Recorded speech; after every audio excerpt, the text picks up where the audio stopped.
Oh, thank you. Yes, indeed, something different. So 3 speakers. We won't all be talking for an hour unless I get so carried away talking about something I'm really, really interested in, and you have to stop me, okay? Then I'm going to hand over to my 2 colleagues, Tony and then David, and I will say a little bit about what it is about their work that impacts on this whole project. What I'm going to do very briefly is just give an overall introduction to what we're doing, and then I'm going to lead into an aspect of my own response to Black Athena and how it's impacted on my practice, and also, I suppose, my identity as a classicist and also as a person. Okay, now, I'm struck that this is a very timely thing to be doing, reflecting on Black Athena and its impact on classics and its impact on other disciplines. And in one way, it's very literally timely. This might be a bit naff. It's the 30th of October, okay? 30 years of Black History Month this year, and 30 years of Black Athena. I don't know, it's all 30s. Also, all the Martins, okay? 500 years, 500 years tomorrow, I think. So yeah, 31st of October, 1517. Yeah, I can't do the maths here, that is right, isn't it? When Martin Luther is said at least to have nailed his 95 Theses to the church door in Wittenberg. That obviously has huge impact on Europe and then the wider world. And coming up is 50 years since the assassination of Martin Luther King, and now Martin Burnell. Okay, so it's the year of Martins, quite apart from anything else. Sorry if that's all a bit, it's all a bit naff.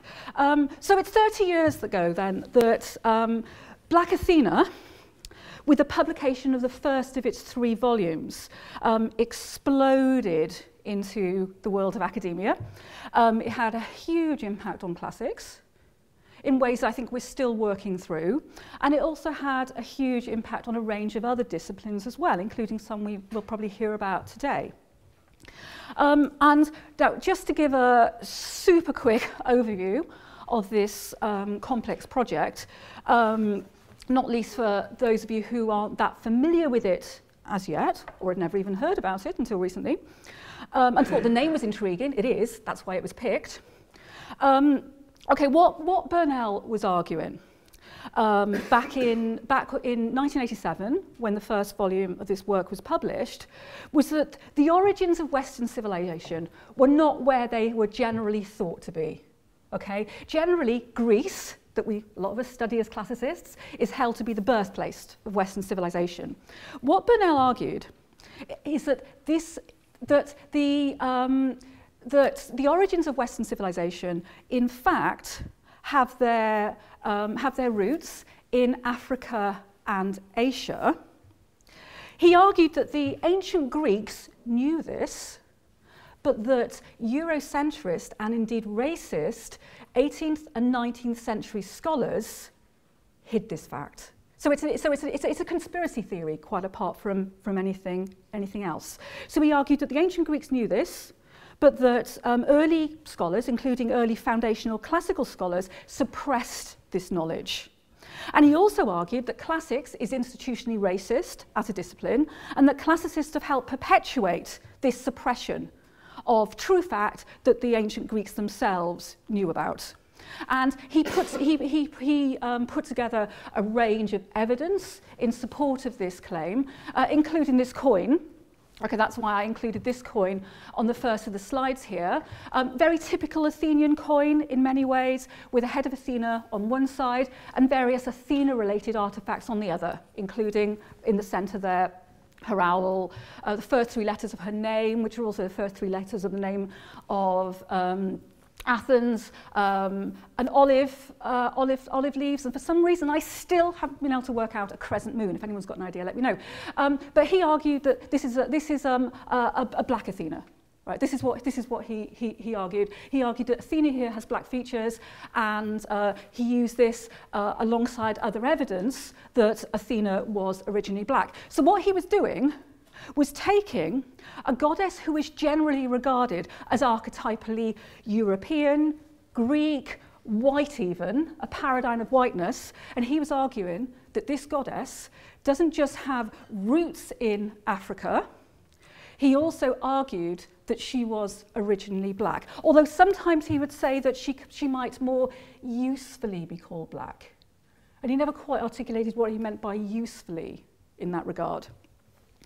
So, so this is what he was doing, and Athena, not just in the name, but also in various aspects of the work, was of some key significance. So, so I'm going to be talking about Black Athena, but it was also worth mentioning the author in particular in relation to the three Martins, Martin Burnell, because it's really worth stressing not just the work, but also the author here, also the man who produced this work. Because Burnell's own identity as an academic and also his own personal and academic journey is key to the work and also to its reception. He was very personally involved in it. And as I'll say a little later, at one point, Black Athena doesn't just stand, well, Athena doesn't just stand for classics, but Athena can also stand for Martin Burnell, okay? So it's all about Athena, it's also all about Martin Burnell. Okay, okay, so there were some big things then about why this topic is a timely one. Now briefly, just some things about how this specific event came about. What happened was a few months ago, Tony Keane, who's going to be speaking second, mentioned that he'd realised that Black Athena was soon to be, or would just become 30 years old. And he thought it'd be worth marking it some way. And this seemed an absolutely marvellous thing to do, not least because there's something about anniversaries that helps prompt reflection in the light of the intervening years. And also Martin Burnell died just a few years ago. And when a scholar dies, you know, what you tend to do from reading obituaries, etc., is really try to get the measure of the scholar and really think about their work and their life as a whole. So when someone dies and when there's a notable anniversary, that can really prompt us to think about the impact of a particular moment. As well as, and one thing about anniversaries is that you're not necessarily just prompted to look back. What you can also do is start to look to the future. So I'm interested in thinking about what the impact of Black Athena was in 1987, what its impact has been since, but also what future there might be for it, what future impact it might have directly or indirectly on classics and also beyond. And there's also this. Okay, I teach a class on Black Athena for a module I teach on Athena, so it's all about Athena for me as well. There are some people in this room who will get a version of that class in just a few weeks' time. I'll try to make sure there's not too much overlap here for you today, though there will be some. Bit of a sneak preview for you. Okay, now, so it might be an obvious thing to have an Athena course that includes a session on Black Athena, but it's not as obvious as you might think.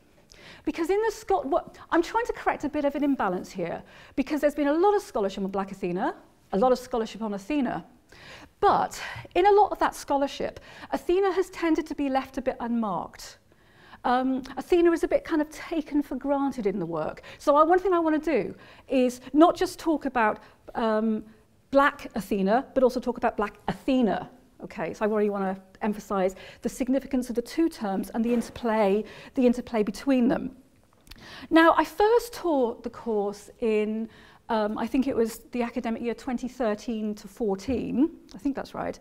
And that year when it ran, David, who's going to speak very soon, he came to part of the Black Athena session, and then he told me something during that got me really excited. He's probably thinking, oh, what did I say? There were many things he said. For example, we found we had a common link with one of Athena's cities, namely Cardiff, which is very nice. But he also said that he'd taught some Black Athena from a Black studies perspective. And I thought there was so much potential there for disciplinary coaction, okay? And now we have an opportunity to start to make this happen. This could be, you know, a first step towards doing that. So we're each of us going to give our own responses to Black Athena. And what I'm going to focus on from now to the end of my bit is the role it has played in my teaching. To put this in context, I'll start with something that Martin Burnell himself said in 2001. Okay, if you want the reference, that comes a bit later on the slides. What he said back in 2001 was that Black Athena has forced classicists to make choices on general issues and to take political positions for or against the status quo. And what I'm going to do is explore some aspects of Burnell's claim in light of where it sits in my module.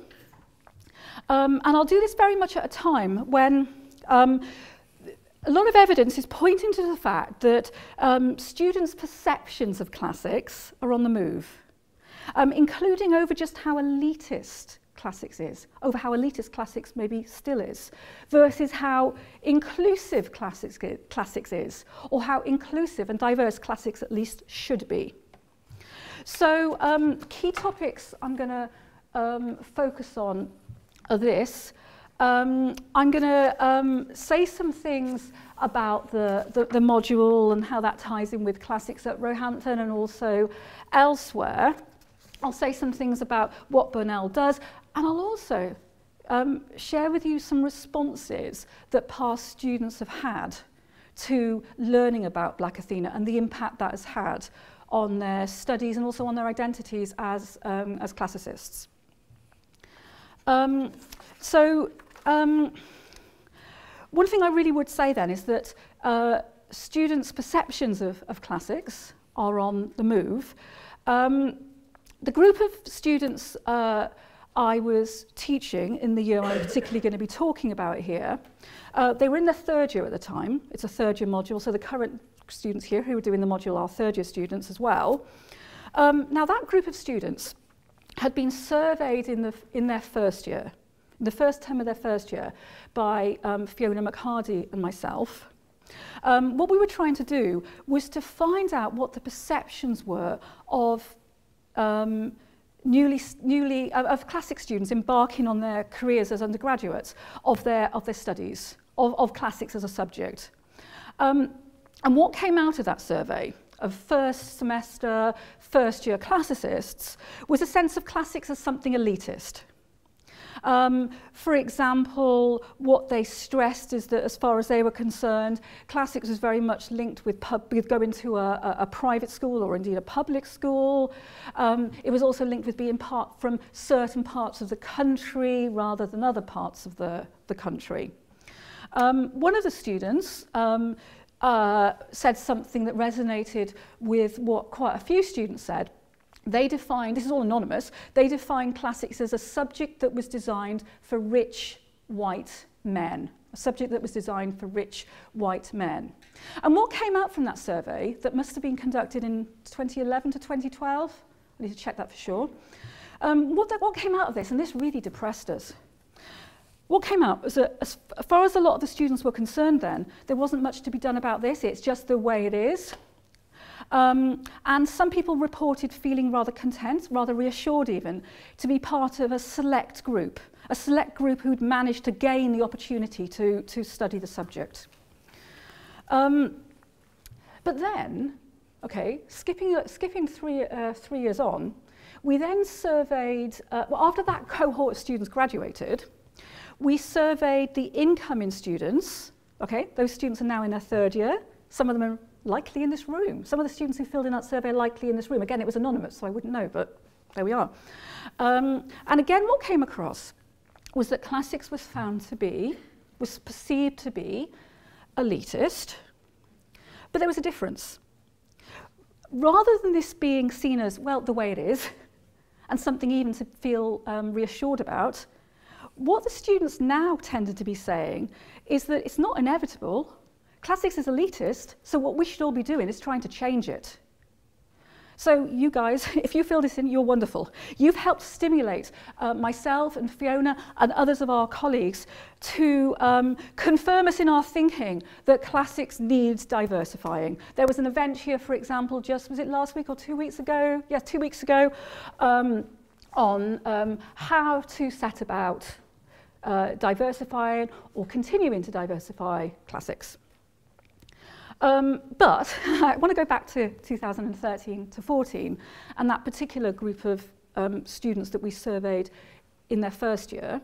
It was in their third year, of course, that they were taking the module. Now, the module, as I said, is about Athena, but it's also more than that. It also uses Athena as a vehicle for thinking about various issues relevant to the study of classics, including classical reception and how reception impacts on how we interpret the goddess.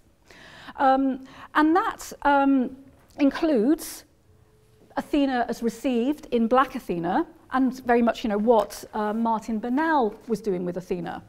So counterposing two very different Athena-related images here. One very elitist, outside the epitome of gentlemen's clubs, the Athenaeum in Pall Mall, and another, one of the Italian editions of Black Athena. Okay, so in the session, I was broadly doing three things. As you might have seen already, I like it when things fall into threes. Such a neat number, a magic number. I considered how Burnell set about receiving Athena. I asked if he was right or wrong in how he received Athena. And moving beyond the question of rightness or wrongness, in any case, can an act of reception necessarily be right or wrong? Just throw that into the mix here. I considered how Black Athena is played out. So I considered how Athena is being played out in his work. And it's mostly this third point, how Athena is played out in his work, that I want to focus on. In doing this, I considered how, as received by Burnell, I'll just move on. What I've got from now on, actually, are the slides that I presented to that group of students. I will be updating them for you lot in a few weeks' time. But here's a little sneak preview. I'd usually spend a lot of time working through these images. There's the Cardiff Athena for you, David. So I very much considered how, as received by Burnell, Athena stands for elitism in Western civilization in general, and also elitism in classics in particular. I examined just how deep a level of engagement there is on Burnell's part with the goddess. So much so that Athena can also stand for Burnell himself. Okay, this is picking up on the point I made earlier. For example, in the early 2000s, in 2001, in fact, Burnell published a volume of essays that were responding to an earlier volume called Black Athena Revisited. Now, in that earlier volume, Black Athena Revisited, a whole team of scholars from various disciplines had presented various criticisms from their own disciplinary perspectives of Black Athena and of Martin Burnell. And what he was doing here was responding in turn to each of their criticisms, each of their attacks even, in some regard, of his arguments, of his whole premise, and the whole ideological issues that were raised by his work as far as these scholars were concerned. And he called the volume Black Athena Writes Back, Black Athena Writes Back. Black Athena that's doing the writing back is Martin Burnell. So this is Burnell who has appropriated the goddess in his own image. So for the purposes of that 2001 book, Martin Burnell is Black Athena. Now, the title, Black Athena, has been controversial since 1987, when the first volume exploded into classics and academia more broadly. Here's an example. Martin Burnell thought at the time that when his book came out, classicists would hate it. He was actually surprised how willing classicists were, well, yes, to hate it, but also to engage with his arguments. And he was also surprised by how willing classicists were to reflect on his arguments and use them as a vehicle for thinking about the nature of classics and what it is to be a classics practitioner and what it is to be studying a subject with its root in Eurocentrism and even institutional racism. He was surprised, and he was also surprised just how early on, for example, this one here, published in 1989, he was surprised at how early on there were publications coming out that were engaging in a very thoughtful way with the whole premise of his work. One thing that Molly Levine said back in 1989, so just 2 years after the work came out, which is not a bad turnaround for an academic volume. Usually they take a bit longer than that. She talked about how the title, Black Athena, had a, to quote her, high voltage ideological charge, a high voltage ideological charge. So it's very interesting then that a few years down the line, the author should present himself as Black Athena. Now, I concluded the session,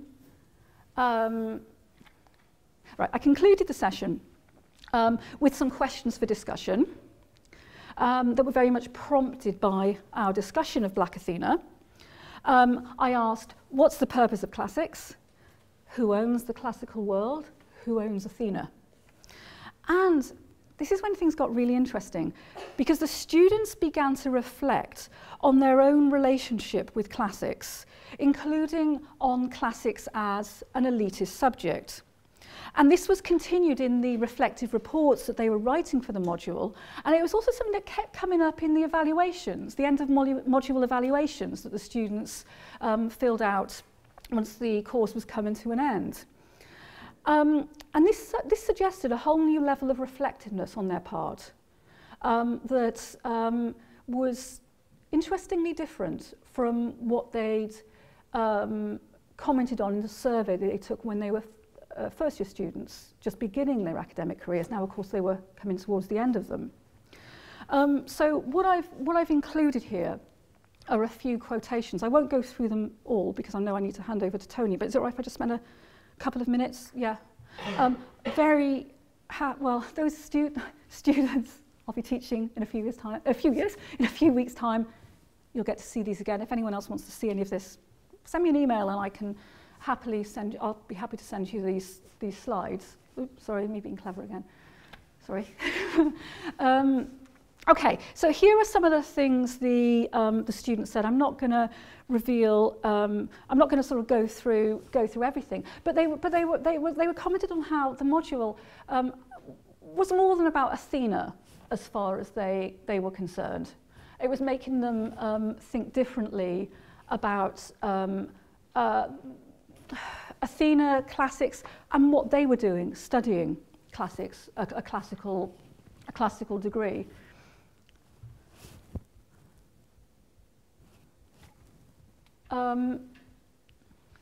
And they also, and this included some comments on the impact of studying Black Athena. One student said, for example, Burnell, in a sense, has revolutionized an aspect of my perception of Athena.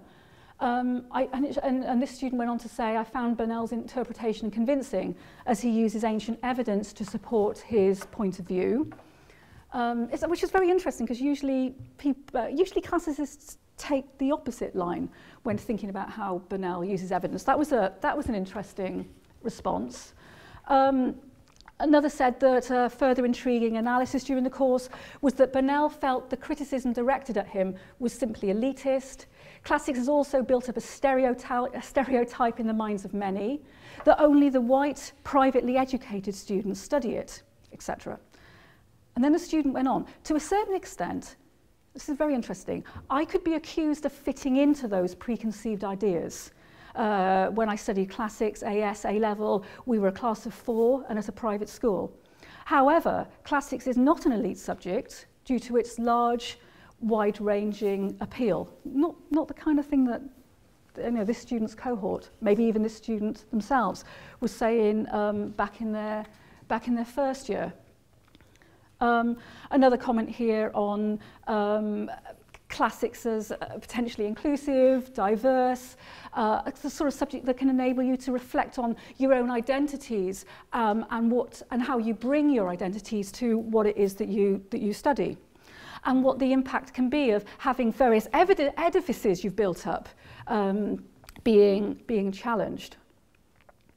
Also, with David's permission, I've included here on the slides some of the things that David said at the time, which was certainly really sort of helpful for me as I was thinking about how to take this subject a bit further, counterposed with the Athena again. And here's the conclusion of here's a conclusion of what David commented on that I can just leave here for a moment as I move to a conclusion and then move towards handing over to Tony. I'm just going to conclude briefly by reflecting on what all this might suggest. I think it suggests that Black Athena can occupy a useful place in the classical classroom. It certainly has in my classical classroom. It can enable an exploration of the foundations of classics as elitist, and it can enable reflection on the continued prevalence of this elitism, and it can also prompt students to reflect on what they bring to what they study.